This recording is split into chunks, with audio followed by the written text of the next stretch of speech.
present tense တွေကိုသွားဖို့အတွက်လို့အခုဒီပထမဦးဆုံး having verb လေးကိုအရင်ပြောပြပါမယ်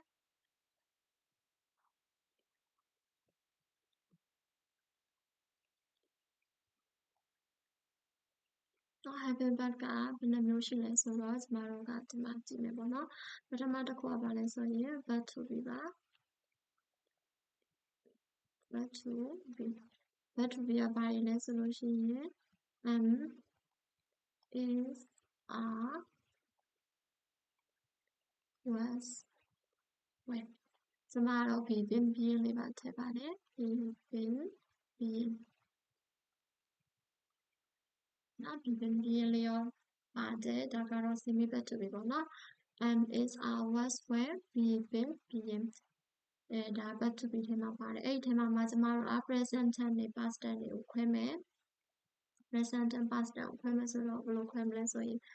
ဒီ is are ကိုကြတော့နော်ဒီအပိုင်းပိုင်းလိုက်မယ်ဒီ is are ကိုဘယ်မှာသုံးလဲဆိုရင် simple present tense မှာသုံးမယ်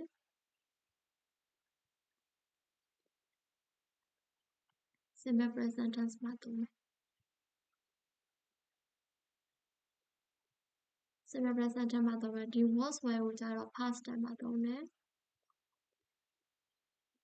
နော် past tense မှာသုံးတယ်ဒါကတော့ verb 1ပါဒါကတော့ verb 3ပါဒါကတော့ verb ing ပါဒီလိုမျိုးလေးသုံးတယ်ပေါ့နော်ဒါကတော့သိလိမ့်မယ်စာကြောင်းလေးရအောင်ကြည့်မှာပေါ့နော်ဒါကတော့ m ကကြတော့သူက I နဲ့ပဲသုံးတယ်နော် I am ပဲရှိရပေါ့နော်ဒီ m လေးကကြတော့ဘာနဲ့သုံးရလဲဆိုရင် I နဲ့သုံးရပါတယ် I နဲ့သုံးတယ်ဒီ is လေးကကြတော့ he she they it they မှာသုံးတယ်နော် sorry ဒီပြန်ရှင်းပေးမယ်နော်ဒီနားလေးရှုံးဆိုလို့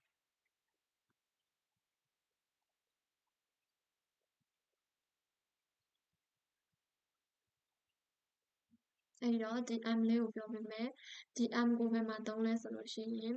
ဒီ m လေးကကြတော့ I နဲ့ပဲသုံးတယ်နော်ဒီ is လေးကြတော့ဘယ်မှာသုံးလဲဆိုလို့ရှိရင် he did she did it did မှာသုံးတယ်ပြီးတော့ subject အနည်းတွေမှာသုံးတယ်ဒီ r လေးကိုကြတော့ဘယ်မှာသုံးလဲဆိုလို့ရှိရင် we did you did they မှာသုံးပါတယ်they မှာသုံးတယ်ပေါ့နော်ပြီးရင် subject အများတွေမှာသုံးပါတယ်ဒါဆိုဒီ was were ကကြတော့ was နဲ့တူတူပဲ was ကိုကြတော့ I နဲ့သုံးတယ်ပြီးလို့ရှိရင် subject အနည်းတွေမှာသုံးတယ်ဒီ were ကိုကြတော့စောနာက we you they ပေါ့နော် we you they ပြီးတော့ subject အများမှာသုံးပါတယ်เนาะအဲ့ဒီနားမှာရှင်းချက်အနေနဲ့ပေါ့ impossible thing ပေါ့နော်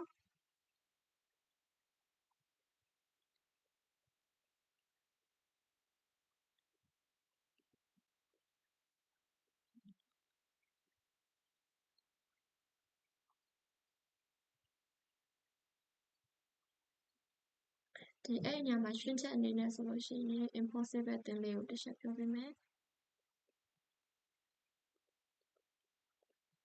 impossible ပေါ့နော် impossible ဆိုတာဘာပြောရလဲဆိုတော့မဖြစ်နိုင်တဲ့ဟာကြီးပြောတာမဖြစ်နိုင်တဲ့ဟာပြောတဲ့အချိန်မှာဘယ်လိုသုံးလဲဆိုရင် I ကို were နဲ့သုံးတတ်ပါတယ်နောက် I were တော့ပေါ့နော် I were တော့ငါသာခွေးဖြစ်မယ်ဆိုလို့ရှိရင်နင့်ကိုဘာဆက်လုပ်မလဲခုပေါ့နော်အဲ့လိုမျိုးလေး impossible သုံးပါဆိုရင်တော့ impossible အရာတွေမှာဆိုလို့ရှိရင်တော့ဒီ I လေးကို was နဲ့မဟုတ်ဘဲနဲ့ were နဲ့သုံးတတ်ပါတယ်ဒါလေးကတော့ရှင်းချက်ပေါ့နော်ဒါက verb to be အပိုင်းလေး verb to be အပိုင်းလေးသူ့ကိုကြတော့ဘာသာပြန်လို့ရှိရင်ဖြစ်တယ်လို့ဘာသာပြန်ပါတယ်ဖြစ်တယ်ဒါမှမဟုတ်စာသားအနေနဲ့ဆိုဖြစ်သည်လို့ဘာသာပြန်တယ်သူ့ဘာသာပြန်မယ်ဆိုလို့ရှိရင်ဖြစ်ခဲ့တယ်ဖြစ်ခဲ့သည်ပေါ့နော်သူက verb to လို့ပြောလို့ခဲ့လို့ပြောတယ်အများဆိုရင်တော့ဖြစ်ခဲ့ကြတယ်ပေါ့အဲ့လိုမျိုးလေးတော့အလိုက်ထိုက်ပြောင်းပါတယ်ဒါက verb to be အပိုင်းလေးပါverb to be verb to be နောက်တစ်ခုပြီးရနောက်တစ်ခုကဘာလဲဆိုတော့verb to have ပေါ့နော် verb to have က3လုံးရှိပါတယ် has ရယ် have ရယ် had ရယ်ပါအဲ့ဒီထဲမှာဒီ have ကကြတော့ verb 1 as ပါဒီ have ကကြတော့ verb 1ပါဒီ had က verb 2ပါ သူ့ကိုဘာသာပြန်လို့ရှိရင်ရှိတယ်လို့ဘာသာပြန်ပါတယ်နောက်တစ်ခုကကြတော့ရှိခဲ့တယ်လို့ဘာသာပြန်ပါတယ်ဒါက verb to have လေးပါဒီအပိုင်းလေးကတော့ဒါက present tense မှာသုံးပါတယ်ဒီပိုင်းလေးက present tense မှာ present tense မှာသုံးတယ်ဒါလေးကကြတော့ past tense မှာသုံးပါတယ်ရမယ်ဒီနေ့ past tense မှာသုံးပါတယ်ဒါ verb to have နောက်ကကြတော့ verb to do ပါ verb to do ကလည်းသုံးလုံးရှိတယ် do ရယ် does ရယ်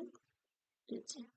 နော် do that did အဲ့ do that did မှာ do က verb 1 does က verb 1s ဒါက verb 2 ပါဒါကြောင့်မို့လို့ဒီနှလုံးကိုကြတော့ present မှာသုံးပါတယ်ဒါကိုကြတော့ past မှာသုံးပါတယ်ဒါဆိုရင်ရမယ်ဒီနေ့ past မှာသုံးတယ်သူကကြတော့ပြုလုပ်သည်လို့အဓိပ္ပာယ်ရပါတယ်ပြုလုပ်သည်ဒါမှမဟုတ်ရင်ပြုလုပ်ခဲ့သည်ပေါ့နော်ခဲ့သည်ပြီးလို့ရှိရင်သူ့ကိုအဓိကကအငင်းနဲ့เนาะဒီဒုတက်တစ်လေးကိုအငင်းနဲ့မေးခွန်းတွေမှာသုံးပါတယ်เนาะအမေးခွန်းမှာသုံးပါတယ်ဒါဆိုရင်ဒီထိရမယ်လို့ထင်တယ်နောက်တစ်ခုကကြတော့ဘာလဲဆိုတော့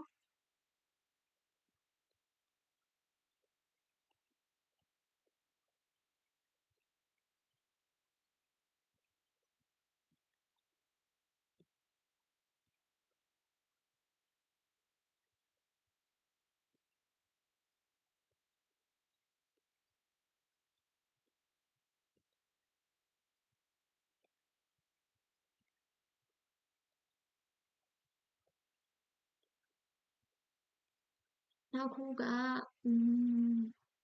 model verb လေးပေါ့နော် model verb လေးပါ model verb လေးကတော့ဘာရေးရဆိုတော့ can ရယ် got ရယ် share ရယ် should ရယ် will ရယ် would ရယ် may ရယ် might ရယ်နောက်ခုက must ရယ် ought to ရယ်ဒီ ought to လေးကနည်းနည်းလေးသူတရားရောင်ရှိတယ်။ဘာနဲ့တူလဲဆိုတော့ should နဲ့တူတယ်ပေါ့နော်။တူတလို့လို့ပေါ့နော်။ should နဲ့တူတလို့လို့တော့ရှိပါတယ်။ဒီ can ကကြတော့ဘယ်မှာသုံးလဲဆိုလို့ရှိရင်လုပ်နိုင်တယ်လို့ပြောတာပေါ့နော်။လုပ်နိုင်တာကိုပြောတယ်။လုပ်နိုင်တယ်ဒါကကြတော့ဒါကလုံနိုင်ခဲ့တယ်ပေါ့နော်နိုင်ခဲ့တယ်လို့အဓိပ္ပာယ်ပြန်တယ် share ကကြတော့တင့်တယ်လို့အဓိပ္ပာယ်ရတယ် should ကကြတော့ခဲ့တင်တယ်သူဘာသာပြန်မယ်ဆိုဒီ way ကကြတော့လိမ့်မယ်လိမ့်မယ်လို့ဘာသာပြန်တယ်ဒါကတော့ခဲ့လိမ့်မယ်လောက်ခဲ့လိမ့်မယ်ပေါ့နော်ဒါတွေကိုသုံးတယ်ဒီမေလေးကကြတော့နိုင်တယ်လို့ဘာသာပြန်တယ်မိုက်ကကြတော့ခဲ့နိုင်တယ်ဒီ must ကကြတော့ရမယ်လို့သုံးတယ်ဒီ ought to ကတော့ should နဲ့တူတယ်လို့ပြောထားတယ်ပေါ့နော်အဲ့တော့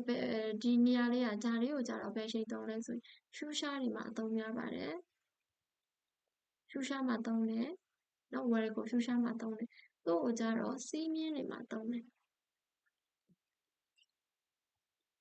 လောက်ကိုလောက်ရမယ်စီးမြင်းတွေမှာသုံးပါတယ် sorry